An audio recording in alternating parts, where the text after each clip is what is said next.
কতবার বলেছি ওখানে চুলকাবে না, ইনফেকশন হয়ে যাবে। পুরো ফ্যামিলি বসে আছে। কতবার বলেছি এক সময় একজন অ্যাটেন্ডেন্টই থাকবে। বেরিয়ে যান এখান থেকে, বেরোন। শুনেই না, রুগী বিশ্রাম কখন করবে? এই দেখো, ফুল ফ্রুট ব্রোকেন। আর এই বাইক এত জোরে কেন চালাও? লাইফের চিন্তা নেই? সিস্টার, ওই জবের ফার্স্ট ডে ছিল তাই লেট হয়ে ঠিক আছে, যাচ্ছিল। ঠিক আছে। 3টে কথা, এই পা সোজা রাখবে, স্ট্রেট, আর খাবার পুরো ফিনিশ করবে, আর রাতে ফুল স্লিপ। বুঝতে পেরেছো? আগে ইনি নার্স নাকি জেলার? সিস্টার মার্থা হলেন এখানকার হেড নার্স আর খুবই সুইট ম্যাম। খুব সুইট। ফোন ইউজ করবে না। এই পা চুলকাবে না, পুরোটা শেষ করতে হবে। আঙ্কেল, এই পাশের পেশেন্টকে জ্বালাতন করো না।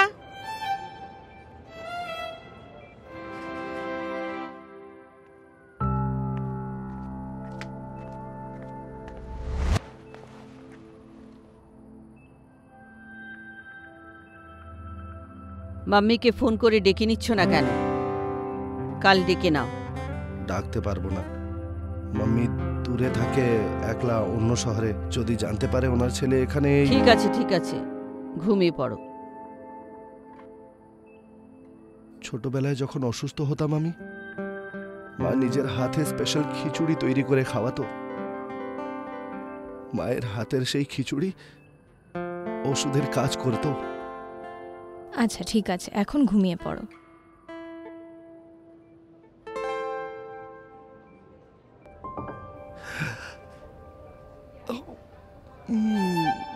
Thank you so much sister. একেবারে মায়ের মতো খিচুড়ি তৈরি করেছেন আপনি। থ্যাংক ইউ আমাকে না, মার্থা ম্যামকে বলো। উনি বাড়ি থেকে তৈরি করে এনেছেন তোমার জন্য স্পেশাল খিচুড়ি। কিন্তু এই মার্থা ম্যাম সবসময় এতটা স্ট্রিক্ট কেন থাকেন? এটাই তো কথা, আমরা নার্সদের ধমক দেখা তো যায়, কিন্তু সেই ধমকে লুকানো চিন্তা কখনো দেখা যায় না। আর আমাদের মার্থা ম্যাম, উনি তো এমনি কথায় কঠোর কিন্তু মন থেকে নরম। পুরোটা ফিনিশ করতে হবে। ওপর থেকে কঠিন কিন্তু ভেতর থেকে কোমল।